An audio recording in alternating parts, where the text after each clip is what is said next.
السلام علیکم۔ کیا آپ جانتے ہیں کہ مسجد حرام میں بھی خودکشی کا ایک واقعہ پیش آیا تھا؟ تو جاننے کے لیے ویڈیو کو لاسٹ تک دیکھیے گا اور چینل کو سبسکرائب کرنا نہ بھولیے گا۔ آپ سب تو جانتے ہیں کہ دین اسلام میں خودکشی کرنا حرام ہے۔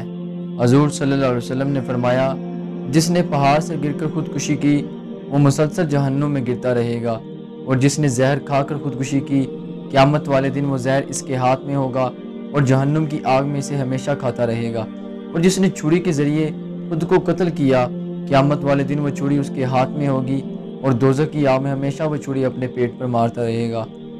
اسی طرح آپ نے خودکشی کے بہت سے واقعے سنے ہوں گے کہ فلاں علاقے میں ایک شخص نے خود کو آگ لگا لی، فلاں علاقے میں یہ ہو گیا وہ ہو گیا۔ لیکن آپ کو بتاتا جاؤں کہ اسی طرح خودکشی کا واقعہ سعودی عرب کے شہر مکہ میں اسلام کے مقدس ترین مقام مسجد حرام میں بھی ہوا تھا۔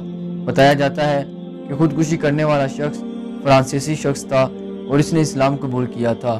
مسجد حرام کے سربراہان کے مطابق بتایا گیا تھا کہ اس شخص کا ذہنی توازن درست نہیں تھا۔ اور اسی طرح کے مزید حیرت انگیز واقعات سننے کے لیے اس چینل کو سبسکرائب کریں اور جتنا ہو سکے اس ویڈیو کو شیئر کریں۔